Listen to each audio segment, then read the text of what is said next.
Welcome to Blue Dragon Actuarial. So today we are going to discuss a very interesting topic, which is predicting the future of II based on the past percentage. And the trigger for this, discussion is like this Wednesday. Unfortunately, my mom, who is around 75, 73, right? I don't remember the exact age, but my mom actually fell in kitchen and she injured herself slightly. It's not a major injury, so no need to worry, but she fell. And that's because she is aged and she don't want any domestic help in spite of the thing that now we can afford that very easily, but no. She is just like typical lower middle class mom and she don't want to spend money, or rather, that to her is luxurious spending. But when she fell, she is very like usually there are number of times she had fallen. She has some balance issues, I believe, especially in the morning, and usually she gets very emotional. And she like on Wednesday night when I called her, she told me that I don't have many days left. What are you doing? Why are you not clearing SO2? What is in that paper? Why are you not clearing SO2? You are not concentrating on clearing that paper. You are only trading, you are only focused on stock market. So those are her allegations. But I told her that, and I've told her also in the past as well, that that is not true. I am doing whatever I can. It's just that the passing percentage in SA2 paper is very, very less, right? And she doesn't believe me. Basically speaking, she doesn't believe me, and there is a reason for that. I was not very good in studies at the start, but then over a period of time I picked up. Cleared. I was the first person or first boy in St. Xavier's College. I have a rank from Calcutta University. I cleared IIT JAM for master degree. Also cleared the top the entrance exam for ISI. There are not many actuaries who can claim all those credits, right? So my mom think that, yeah, and there are a number of competitive exams that I've cracked. So my mom believed that this exam I can easily crack. It's just that I am not able to crack this exam because I am not concentrating on the exam. That is not the case, because I have appeared for this exam 4 times now, and I almost remember everything because every time I'm reading the same thing, right? 2021 was the last time when I cleared my last paper, which was CP1, second last paper. And from that point of time, I am stuck in SA2, and February the result would come up. That will be my fifth attempt of SA2, right? So it's not that the subject matter is different, and also I'm doing the same work in my professional life as well, right? So it's very, very like simple for me now. Over a period of time, I don't have to remember the regulation because I already remembered it so many times. It's very easy. So but I kept on telling her that no, no, no, I'm trying my best, but is the just that the pass percentage is very low, right? And she does not believe it. So today I thought, let me put that in paper. Let me see what is the pass percentage, and is it actually low, or am I just telling myself that it is low, and by doing that I am not letting myself pass, right? So that's why what I did is I actually did a full-fledged analysis, right? And there are very interesting insights that are coming from this, which can actually help you in predicting the future of II, right? And that's why I thought, let me share this very interesting. So initially I had no plan to make this video, but when I was kind of doing this analysis, I thought this is a very, very interesting video, and many people might be very interested in that. So but you have to watch this video till the end, because there will be two very important psychological points that I'm going to share with you at the end of this video, right? So stay tuned for that. Now what I did is I picked couple of subjects. So from the lower papers, I picked CM1 or CT5, right? From the middle paper, the CP series or CA series, I picked CP1. And I believe CP1 is the toughest paper in the entire, actually, because of the volume and the course, right? Next, I picked ST2 or SP2, which is the one of the go-to paper for many people, right? And then I picked SA2 and was comparing the pass percentage. So that would be like, because the actual exams are conducted twice, March and June, and September and November, right? March and June, September and November. So that's how I have kind of calculated the percentage. So if you see this, First of all, you see that CM1, there are many people who are writing this exam like 380. Obviously, that is expected. Most people will write the lower papers, right? It's 380, out of which 103 has passed. You can see a passing percentage of 27%. CP1, we see 22%.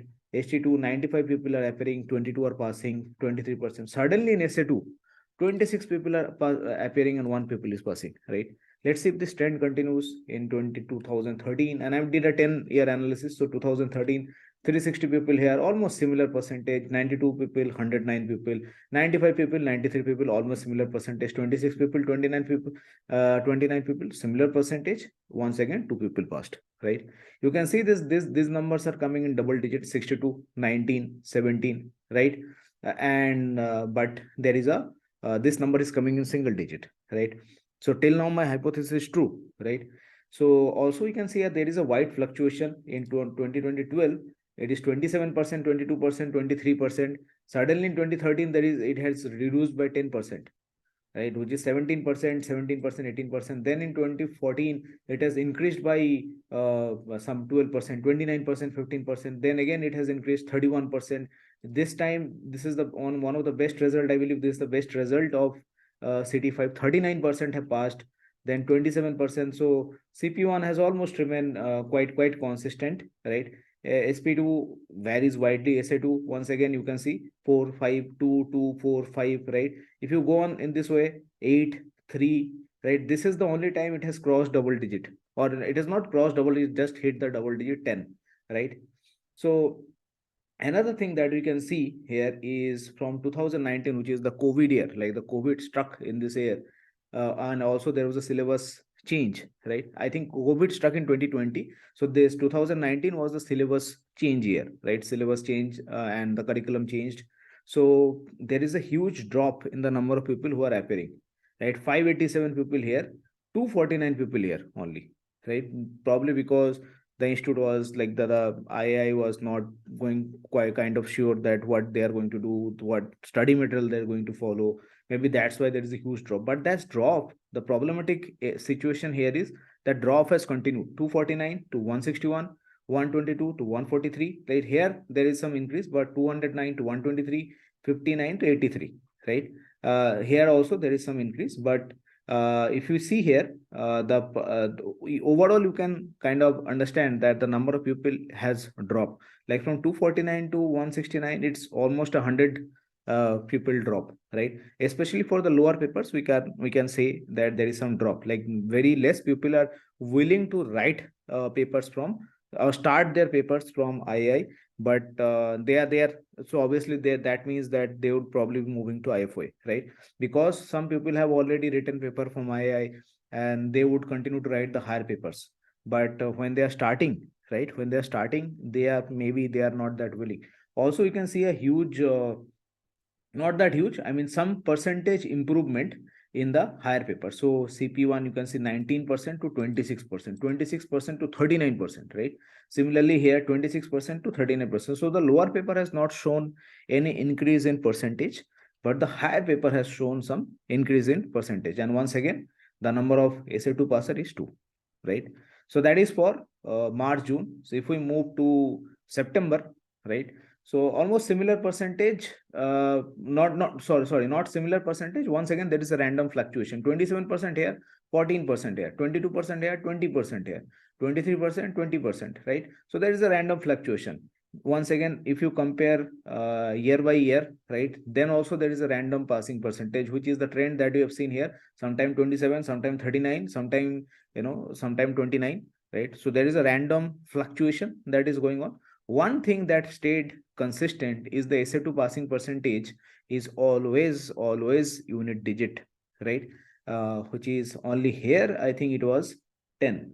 If you see this is the time where it was 10. Otherwise, if you see consistently 4, 4, 6, 7, 7, right? 2, 3, 4. See this? Always consistent. So my hypothesis is actually true. I am saying that the number of papers, number of people who clear SA2 is very less, is actually coming to be true. Now one can say, okay, that is because the base is much smaller. 241 people appear, and then here the 57 people is passing. But if you compare the percentage, even then it is quite less, right? So this is one paper where if you go to average in CM1, 20% people has passed, right? In CP1, which is, as I said, I believe that this is the toughest paper because the number of chapters that is there, the number of concepts that you have to learn is huge. And there it is even better, 25%, right? And if you go to ST2, which is kind of the sister of SA2, right, which is similar concept, slightly easier, that shows 28% increase. But suddenly there is a drop of 10%, right? Here also, suddenly there is a drop of 20%, 20%, all passing rate in 20% in the average. But this one shows 8%. So what I am saying is actually true. That is kind of denoted by numbers, right? Now let us try to understand why probably there would be a reason, or what is the reason that there is a drop in the numbers. The people are not writing papers from IAI, right? And then we'll continue the further analysis where I have taken all, I mean, not all the higher papers or the final papers, but some of the final papers which are very popular, right? So here you can see from 245.87 there is a 249. So this year drop can be attributed to the fact that I was probably not like there was not enough clarity which syllabus they are going to follow, right? But here also there is a drop, here also there is a drop, and these drops are massive. 249 to 161, 161 to 120 it might be lower than 100 in 2023, right? What is the reason? I think one of the reason is IFOA and IAI exam style, right? Because it is very easy to cheat in IFOA, and I have seen that. I have interviewed people who have scored around 76, saying that term product has maturity benefit, and those people are very rigid, saying that no, no, I prove that term product has maturity benefit. Sometimes even I get scared. Is my concept wrong? Right? Term product might be there is the term product have maturity benefit. I don't know. Right? That's how confident they sound, right? I was just kidding, I'm not serious. Anyways, so there are people who are passing exam like that with such serious conceptual flaws from IFOA, and that cannot happen in IAI because of the way it is conducted. Because you are actually proctored, right? You are always kind of in that environment. Someone is monitoring you, and there is a camera that is your camera is on, right? And this time in the last exam, IAI has moved into paper pencil test, which I believe is the better, is for the betterment of the society, betterment for the actual, actual, what can I say?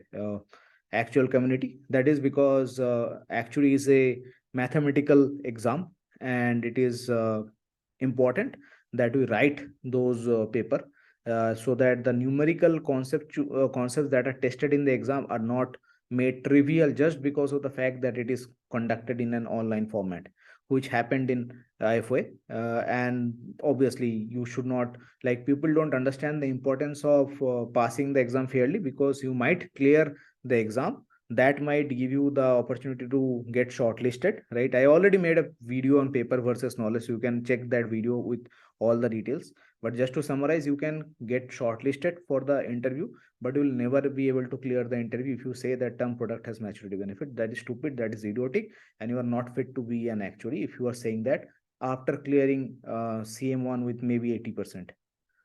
Then it's almost 90%, 100% certain that you have cheated to pass the exam. That cannot happen in II. So I think one of the reason that people have dropped, number of people have dropped here, is because they know that this is happening in IFA, right? People sit in groups to appear for the exam, and that's why they have registered less. Also, another thing that might have contributed, and seeing that, I think II is probably forced to increase the passing percentage. You can see this 19 to 26, 26 to 39, right? These are big percentage, right? If you compare this 22 and this is coming out to be 39 in the in recent past, right? 24, 22 very close. So 25, 37, right? 28, 35. You can see that the higher paper have higher passing percentage now as compared to in maybe 5 years, 6 years down the line. That reason probably would be, even II would have recognized that lower people are passing. That might cause them to switch to IFOA, and that's why they have increased the passing percentage. In fact, the then II president once, I think in LinkedIn or maybe in through II communication, mentioned that they want more actuaries to pass, right? And that's why they have increased the passing percentage. The problem that lies here is the SA2 passing percentage or the final paper passing percentage that has not increased. So you have increased the passing percentage of the lower paper, right? Or the maybe the higher paper, but the final paper you have not increased it, which is creating an imbalance. So there are many people who would be in the, and you can check the member statistics of II. I think currently there are 514 fellows from II, but if you see the number of associates, there are more than, I think, 1000 or 1400 associates. The reason is they are stuck in this range. They are clearing this paper because of higher passing percentage. They are getting stuck here, right? Kind of I am stuck into, right? And from this point, I can tell that what I have spoken to my mom about, not what my mom believes, that I'm not trying seriously, is that is not the case. I'm interested in stock market, but that is not stopping me from clearing the SA2 exam. I know everything that has to be known to clear the exam. I believe that I have very good or maybe above average knowledge level in life insurance. Still I'm not clearing the exam because the maybe the exam checking standard is quite high for II.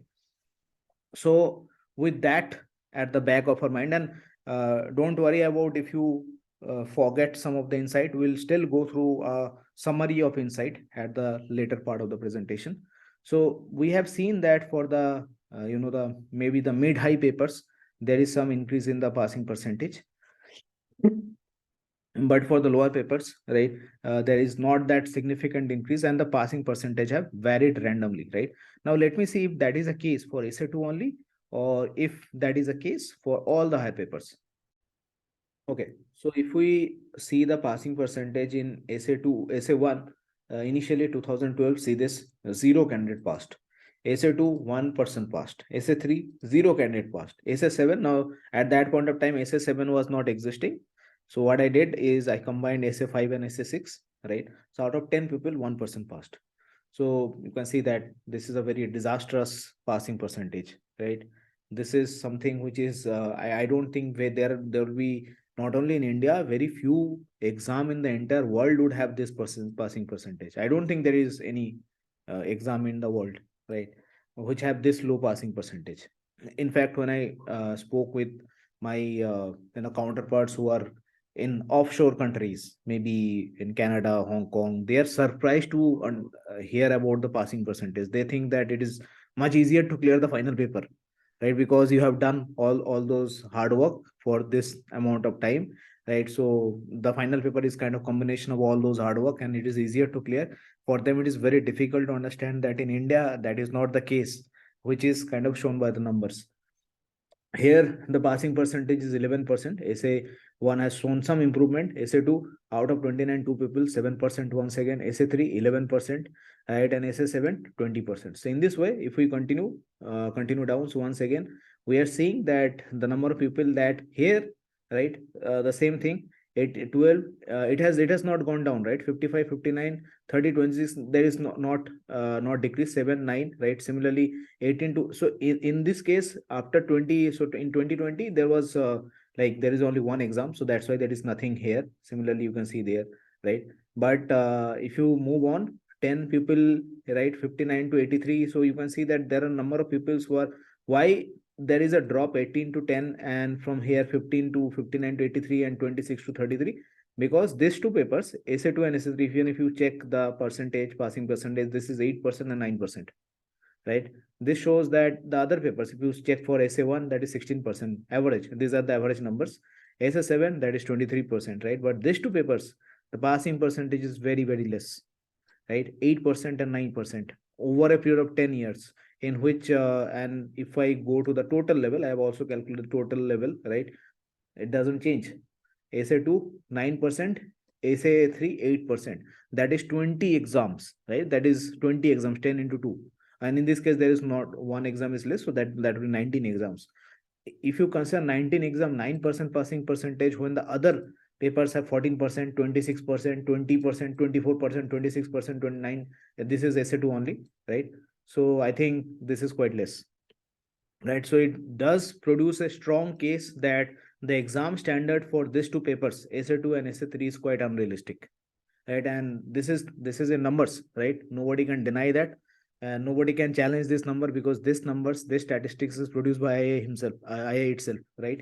So if we scroll down, you can see that the numbers here, IAI from September, so here it was 69, here it was 101, here it was 38, there's 41.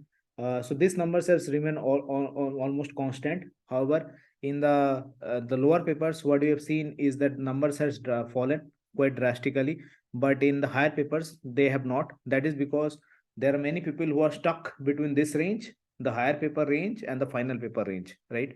That is one of the conclusion that we can easily conclude, right?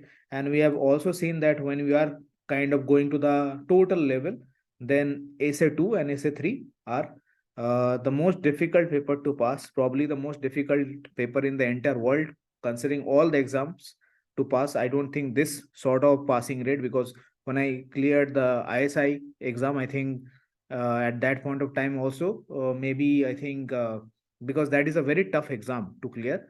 I think around 21 people passed, and maybe I think around 700 or 600 people appeared for the exam, right? I think 500 people, and out of 500 people, maybe there will be might multiple people who have not came for the exam actually, and there was no such statistic. I don't remember, it happened long back, right? But still there are 21 people who cleared the exam during our time, and I think that percentage had stayed consistent.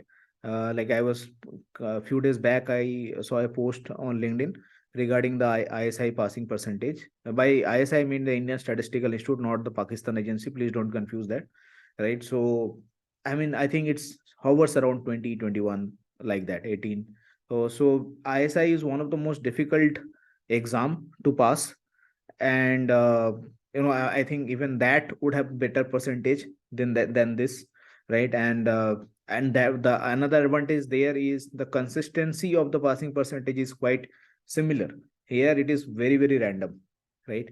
So what are the insights that we can kind of like, if we summarize this entire data, this entire chart, entire table, what are the insights that we can draw? First of all, the pass percentage in the first half of the year is usually better than the second half, right? So if you see this, uh, here you can see 21, 22, 24, 20, 25, slight increase there, but 28, then 8 and 10. I mean, it's slightly difficult to tell, but if you consider the higher paper as well, then 16, 8, 9, and then also the 14, 10, 7. I mean, it's not that easy to sell. Maybe in the second half also there is some improvement in the passing percentage, especially in the first, like especially in the higher paper. But somehow we can say that maybe especially because more people appear for the lower paper, so we can say that there is some improvement, right? In the first half more people passes, and in the second half maybe slightly lesser number of people passes. Pass percentage varies randomly, that we have seen. Like there is no consistency. Sometimes it is 20%, sometimes it's 39%, sometimes it is 25%, sometimes it is 0%. Like look at the number of zeros here, right? Zero here, zero here. You see that suddenly, like SA7 passing percentage was not that high before. 3, 3, 1, 0, 2, right? SA7 2, 0, 3. Suddenly it has increased, right? Also the base is quite small. 7, 2 people, 5, 2 people, 9, 3 people, right? So the base has also increased. 8, 1 people, 4, 1 people, 9, 3 people. So you can see the base is also very quite small as compared to maybe SA2 and SA3, but that does show a higher percentage. So maybe because there is a, like right now there is a draft regulation. It is not, I think, I don't think it is in place, but there is a discussion over it. Like earlier there was a regulation that if you want to become the appointed actuary for life insurance, you have to clear SA2. You cannot clear SA3 and become the appointed actuary. Similarly, if you are the appointed actuary for a general insurance company, you have to clear SA3. But that regulation is kind of removed. There was all this suggestion was made by IAI to IRDA that you can remove that restriction, because the person who has kind of cleared SA2 can also, because that person has put so much of blood and heart and soul in that, in passing the exam, that person can move into any domain and can handle any domain. So it's probably easier for the person from to move from SA2 to SA7, or SA2 to SA1, or SA3 to SA1 to clear the exam, right? And then that person can, depending on his experience, that person can become a life insurance actuary, or appointed actuary, general insurance appointed actuary, if that regulation is taken out, right? So right now it is not possible, but in future it might be possible. So that is clearly evident from these numbers, right? And I have seen that also. I know people, I'll not name them, but those people were stuck in SA2 for years, maybe 5 years, 6 years, 7 years, right? And then they have moved into SA7 and they have cleared the exam, right? So that I have seen. There are many people who have shifted from SA2 to SA1, and then they are clearing the exam, right? Anyways, moving on to insights. Number of exam takers from after 2019 have decreased, especially for the lower papers, right? And I've already given you two reasons. First, people like to cheat, so that is one of the reason. Secondly, the people who have seen this sort of passing percentage, right, have understood that probably it's better to switch to IFI because it's much easier to clear the last paper. Otherwise, you will be stuck between SA2 and SA3, because most of the people in India who are writing the paper for general insurance or life insurance, right?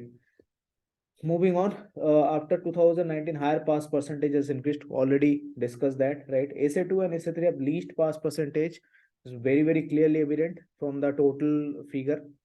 SA1 14%, 9%, 8%, and if you move to SA7, it is 26%, right? And recently SA7 has shown some increase, right? Earlier, you can see this here. Out of 5 people, 4 people have passed, 80% passing rate, right? So that does show, right?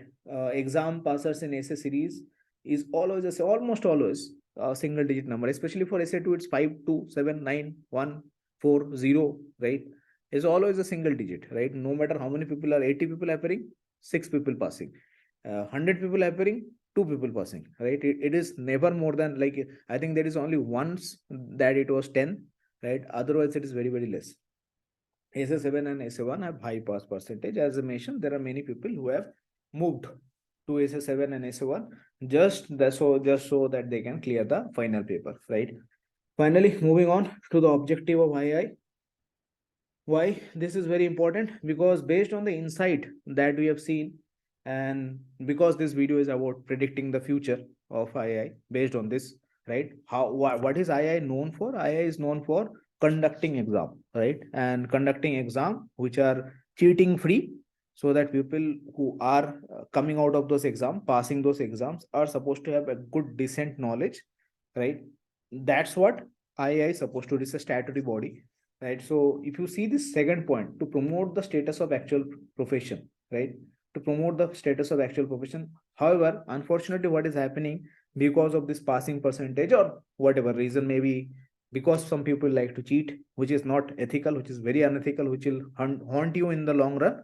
But what is happening is people are moving from IAI and switching into, IFA. That is kind of reducing the status of actual profession, because those people who are becoming fellows by that route, they are taking a shortcut, right? So maybe 10 years down the line, the level of actuaries would go down. That's because of the easier way they can, see to pass the exam, right? Also, this is also one sort of brain drain that is happening, because people are moving from an India based society to an UK based society, right? It is also going to hurt the revenue that IA generates because of the lower number of students, right?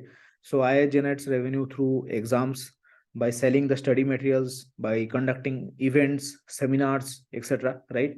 If the number of people are less, and especially if this sort of analysis shows that, yeah, it's very easy to clear maybe first few papers, but then the last paper it is very difficult, and now there is no mutual exemption because it is 2023, right? So people will obviously start from IFA, because that has shown a consistent passing percentage. There are so many problems that we can see after we did do this analysis. So something has to change, right? Something has to change, because maybe IAI is not going through the objects or objectives that IA has.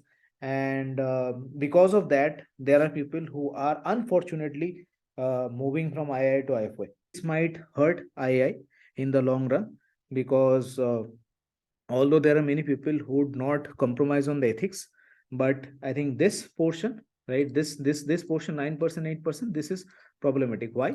Because there are multiple people who probably at a certain age, after a certain age, would be married, who have kids, and they would not have the luxury of time, and they would like to clear their exam quickly so that they can move into other better things in life, right? Their designation might increase, their salary might increase, and they will also get that tag of fellowship. They will also get that mental satisfaction. Yeah, I have started this course and I finished this course. But if they stick with II, the passing percentage out of 64 is 8%, 5%. Sometime it is 13%, right? Otherwise, it is usually less than 10% only, right? And it is always, I mean, usually it is always less than 10, right? So I think that is quite evident, and that's where like people obviously they would caught onto this, that yeah, it's easier to clear maybe the higher papers, but the final paper clearing from higher is bit difficult, right?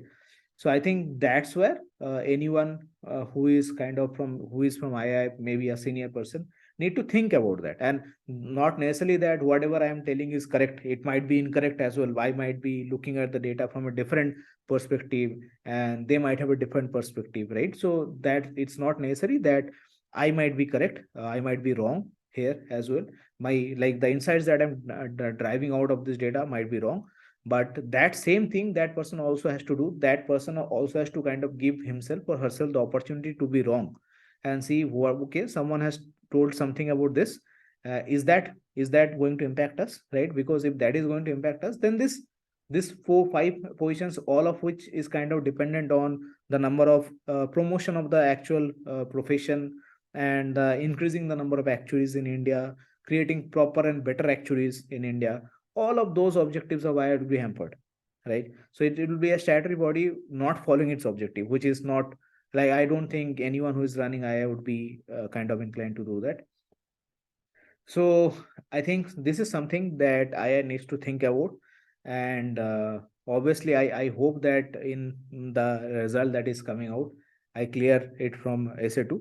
But one thing that, like, now coming to the two psychological points that I want to discuss is, would I, because I have one paper short, I'm one paper short of qualification from IAI, and I'm two paper short of qualification from IFI because of the exemption problems, So what would I do?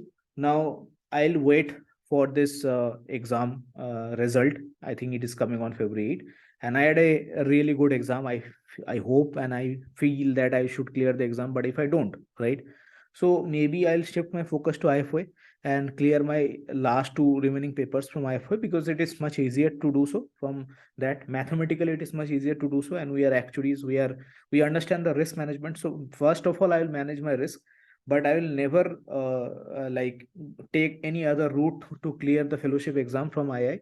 I'll always keep on writing SA2 till I clear the final exam from II. That's because if I run away from this struggle, if I run away from this, maybe say battle or war, then I would give myself an excuse to run away from difficult situation in life in future, and that is not something that I want to compromise on. Second psychological point that is for people who would be seeing this video. Now there might be many people, because I have many people have messaged me over this, over II SA2 passing rate.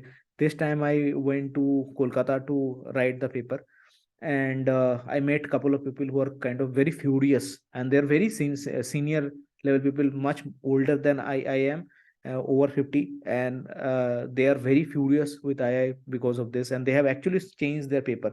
As I mentioned, to SA, someone has changed to SA1, someone has changed to SA7. And if you are seeing this video, someone in from my team, right, let me name the person as well. He is a very dear colleague, friend, and like little brother to me. His name is Dheeraj Ranka. So he mentioned to me that, Arpan, if you are angry and if you are putting a point, no one will listen to that, because that person will also see the tonality, and that person will probably also reply in that same tone instead of, so your point would get missed. However, if you are calm, right? And then you are putting across your point, then there is a much higher chance that the person who probably is at a much higher power level than you would probably listen to you because of your tonality. So if you are seeing this video, if you are somehow getting hyper excited seeing how can this happen, why is this happening, because numbers is saying that, right? So just remember to, if you are commenting in the YouTube section, or if you are maybe messaging to me, if you are commenting in the LinkedIn section, wherever you are commenting, I would prefer comments in the YouTube videos only. But if you are doing that, please understand and maintain the fact that IA is a statutory body. It has done tremendously well for us. All of us who are kind of in actual profession is probably here because of II. It never take that credit away from II, right? And whatever material we have purchased, whatever seminars we have attended, right? So IA is doing its bit in certain way to kind of encourage and promote actual profession. So always keep in mind that, and then comment. Do not make a random maybe angry comment there, right?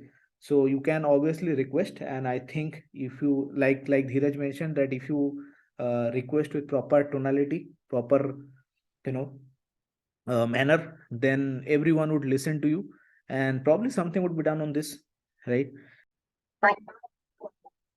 Hey everyone, thanks for watching the video.